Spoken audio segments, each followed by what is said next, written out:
आज हैं हमारे साथ उदले की उड़ान। Sir, pep talk with Rahul Sood में मैं आपका बहुत बहुत स्वागत करता हूं। धन्यवाद सर। सर, मैं जैसा कि आपके बारे में जान रहा था कि आप आर्मी में थे, तो आर्मी में जाने का जुनून जो होता है वो आपको कब और कैसे आपको लगा कि आप आर्मी में जाना चाहते हैं? राहुल जी, मैं महाराजा कॉलेज से बीएससी फर्स्ट ईयर कर रहा था। तो मेरे पिताजी भी पहले आर्मी में थे और उन्होंने 1947 से 1952 तक आर्मी की मेडिकल कोर में सर्विस की थी। तो मेरे पिताजी ने ये मेरे को कहा कि आप आर्मी में जाओ, वहाँ एडवेंचरस लाइफ है। तो इसके पीछे जो आर्मी में जाने का मुख्य कारण है वो मेरे पिताजी की ही देन है और उन्हीं के कारण मैं महाराजा कॉलेज से बीएससी फर्स्ट ईयर करने के बाद में मैंने टेक्निकल एग्ज़ाम दिया और जो सेना की कम्युनिकेशन कोर है, कोर ऑफ सिग्नल्स, उसमें मेरा सिलेक्शन हो गया। और ये मेरे लिए बहुत ही अच्छी बात थी कि मैं कम्युनिकेशन कोर में गया। कोर ऑफ सिग्नल्स पूरे इंडियन आर्मी की जितने भी आर्म्स हैं सबको कम्युनिकेशन प्रोवाइड करवाती है वो। तो उससे पहले आपकी मतलब जन्मस्थली कौन सी रही और अपब्रिंगिंग कहाँ हुई आपकी? मेरा जन्म स्थान अलवर डिस्ट्रिक्ट में मुंडावर तहसील के अहीर भोगोला गांव में हुआ था 27 अक्टूबर 1969 को। मेरे पिताजी आर्मी से मेडिकल बोर्ड से आने के बाद में उन्होंने राजस्थान गवर्नमेंट में ग्राम सेवक की जॉब ज्वाइन की। तो मेरे पिताजी हर 3 साल में ट्रांसफ़र हो जाता था। तो मेरी जो ग्रोइंग है वो जहाँ जहाँ मेरे पिताजी की पोस्टिंग रही वहाँ होती गई।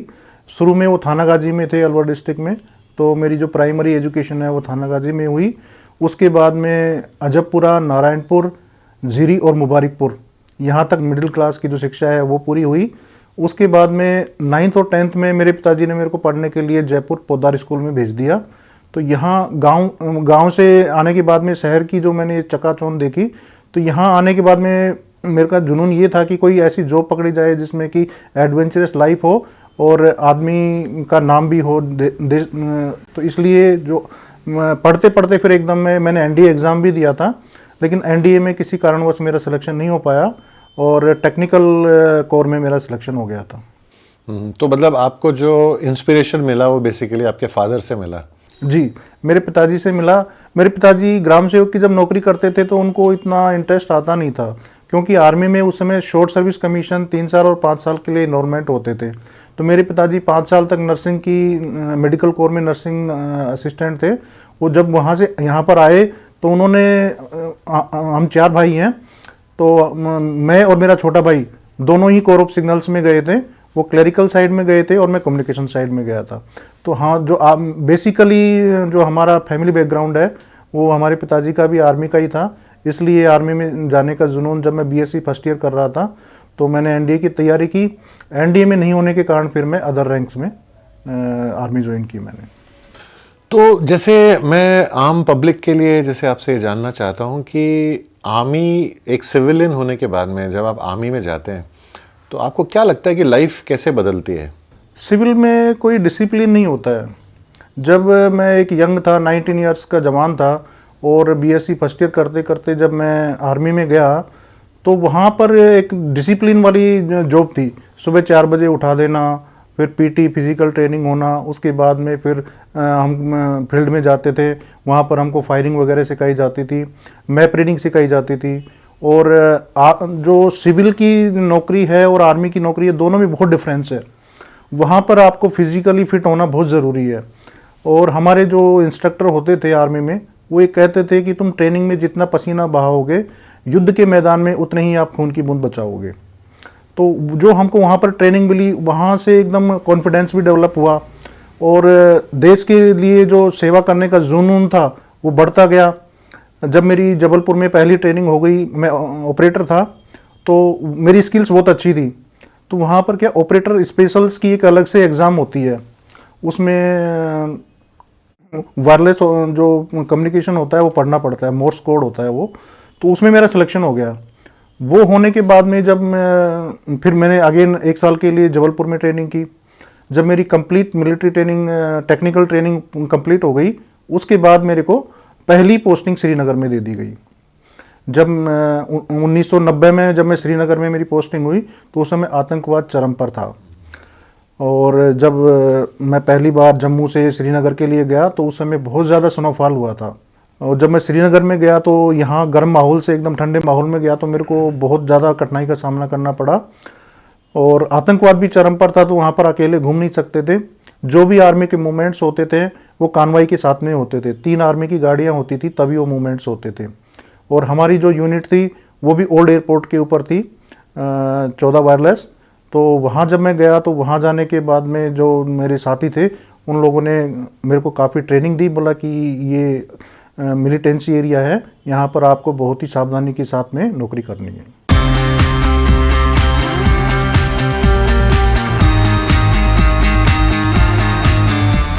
आप आर्मी में कितने साल रहे? 24 सितंबर 1988 को मैंने आर्मी ज्वाइन की और 29 सितंबर 1997 को मेरे साथ में ये आर्मी का कार्य करते हुए ये हादसा हुआ। 2 साल मेरा ट्रीटमेंट चला, तो इस तरह से कुल मेरी सर्विस 11 साल की हुई थी आर्मी के अंदर। अच्छा अच्छा। अभी जैसे आप जो हादसे की बात कर रहे हैं तो वो कैसे हुआ, वो थोड़ा सा पब्लिक को जानने के लिए अगर आप बताना चाहें। राहुल जी, मैं उस समय बठिंडा में पोस्टेड था।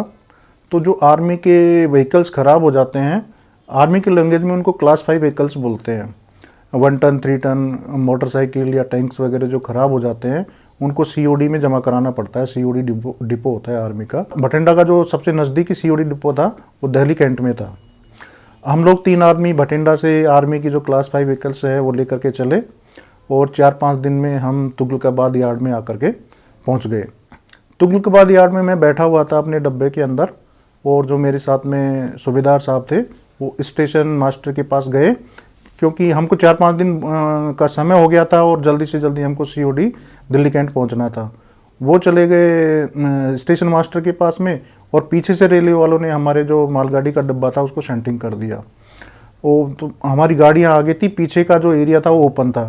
तो मैं पीछे की साइड में बैठा हुआ था। जैसे ही मेरे को जोर का झटका लगा तो मेरा बैलेंस बिगड़ गया। मैंने काफ़ी सपोर्ट पाने की कोशिश की, लेकिन ओपन वैगन होने की वजह से मैं फिसल करके ट्रैक के बीच में गिर गया।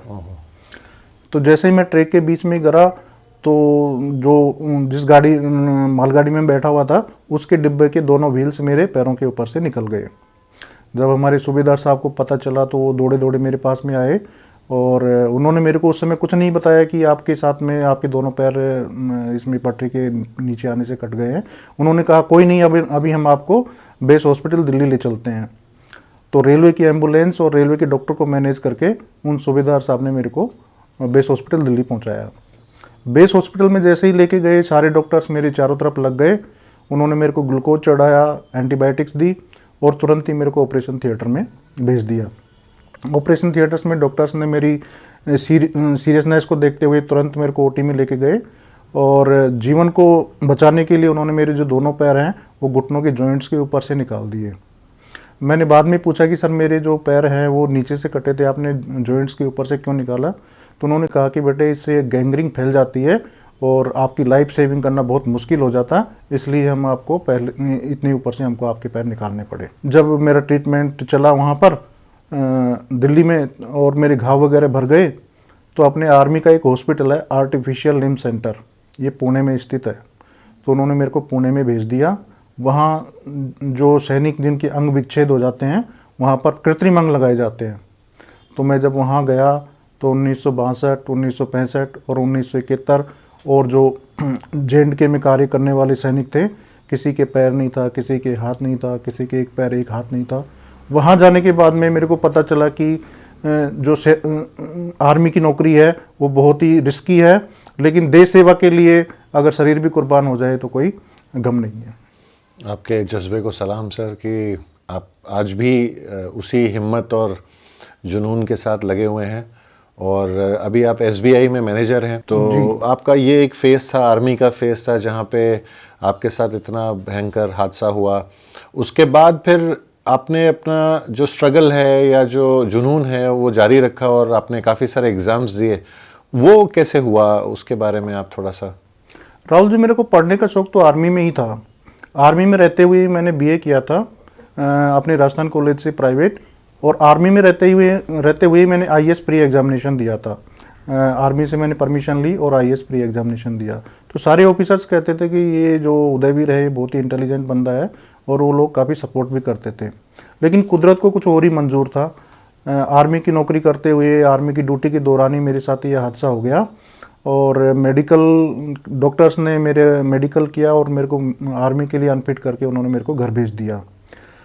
आर्मी से जब मैं सिविल में आया तो यहाँ का एटमॉस्फेयर बिल्कुल अलग था वहाँ से। आर्मी में अगर किसी के साथ प्रॉब्लम हो जाती है तो वहाँ सभी लोग कोऑपरेट करते हैं। यहाँ आने के बाद में मुझे बहुत सी कठिनाइयों का सामना करना पड़ा। तो पढ़ने का शौक़ तो मेरे को पहले से ही था। मेरी पत्नी सुनीता यादव है, वो भी MSc B.Ed है। उन्होंने मेरे को यही कहा कि आपके साथ में ये हादसा होना था, ये हो गया, लेकिन अब आपको अपनी एजुकेशन पे ध्यान देना है, क्योंकि अगर आपकी एजुकेशन अच्छी होगी तो आपको ज्ञान रहेगा और आप काम भी अच्छा कर पाओगे। और मैंने यहाँ आने के बाद में RAS का कंपटीशन दिया, SSC एग्जामिनेशन का ग्रेजुएट लेवल वाला पास किया और सबसे पहले मेरी जॉब स्टेट बैंक में लगी। तो स्टेट बैंक में जब 2 साल तक मैंने यहाँ पर कोचिंग की और उस ड्यूरेशन में मैंने MA कर लिया था हिस्ट्री से। यहाँ पर जब मैं बैंक में जॉब कर रहा था तो हमारे कर्नल साहब थे रानीखेत में, SV भारद्वाज साहब, वो भी रिटायर होकर के जयपुर के ही थे। उन्होंने यहाँ पर एक कंप्यूटर सेंटर खोला हुआ था IGNOU का। मैं उनसे जब मिलने गया तो उन्होंने कहा कि आप बैंक में जॉब कर रहे हो तो मेरे सेंटर से आप MCA कर लो। तो कर्नल साहब ने मेरे को मोटिवेट किया कि आप बेटे MCA करो कंप्यूटर में और आपको कोई प्रॉब्लम नहीं है, आप जब आप फ्री हो तब आप मेरे सेंटर पे आकर के पढ़ाई करो। तो उन्होंने मेरे को कंप्यूटर की एजुकेशन की तरफ डाइवर्ट किया और उन्हीं की बदौलत मैंने IGNOU से 2009 में MCA किया। MCA करने के बाद में स्टेट बैंक मैंने क्लरिकल जॉब ज्वाइन की थी और मेरी 7 साल की नौकरी हो चुकी थी, तो मेरे को असिस्टेंट मैनेजर का प्रमोशन मिल गया। उसके बाद कर्नल साहब ने कहा कि अब आप बैंक में जॉब कर रहे हो तो MBA कर लो बैंकिंग एंड फाइनेंस में। तो उन्होंने ही मेरे को ज़बरदस्ती IGNOU का फॉर्म भरवाया MBA का और 2012 में मेरा MBA कंप्लीट हो गया। MBA कंप्लीट होते ही मेरा प्रमोशन असिस्टेंट मैनेजर से डिप्टी मैनेजर का हो गया। अब ये एक दुर्भाग्य की बात ये रही कि कर्नल साहब का आकस्मिक निधन हो गया, जो कि मेरे एक गार्जियन थे और मेरी जो भी जितनी कठिन परिस्थितियाँ थी जो मेरे को गाइड करते थे, वो एक मेरा अच्छा गार्जियन चला गया। तो मतलब आप ये कहना चाहते हैं कि जब आपके साथ ये हादसा हुआ, जब आपने आर्मी को छोड़ा, उसके बाद आपने ग्रेजुएशन किया, उसके बाद आपने पोस्ट ग्रेजुएशन किया? नहीं, ग्रेजुएशन तो आर्मी में रहते हुए कर लिया। अच्छा, रहते हुए कर लिया था, बट उसके बाद भी आपने पढ़ाई जारी रखी? और उसके बाद में पढ़ाई जारी रखी और पढ़ाई का ये रहा कि जो मेरे को 10 साल छोटे बच्चों के साथ में बैठना पड़ा, क्योंकि मेरी उस समय 28 साल में एक्सीडेंट हुआ था, 30 साल उम्र हो गई थी आर्मी से आते आते, और जो कोचिंग में थे वो 22-23 साल के बच्चे थे और मैं 30 साल का था। तो अपने से छोटे बच्चों के साथ में बैठ कर के मैंने उनसे ज़्यादा सीखा और कंपटीशंस पास किए। नहीं, बहुत ही मतलब आप एक इंस्पिरेशन है आज के समाज में, जो आपने जो भी कुछ किया है।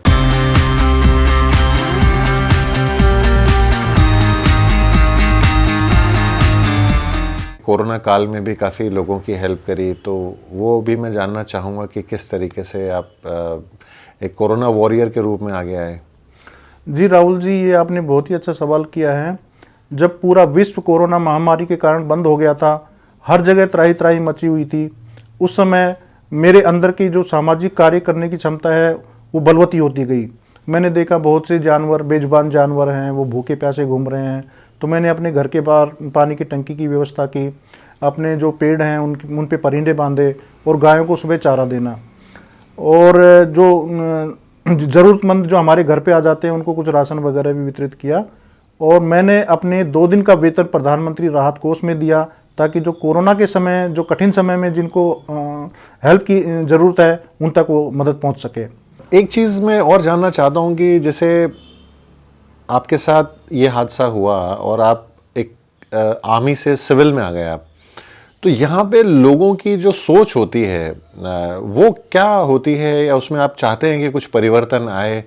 जैसे आपके साथ ये प्रॉब्लम है, तो ये क्या लोग इसको अपना सीरियसली लेते हैं या हेल्प करते हैं? आप क्या कहना चाहेंगे इस बारे में?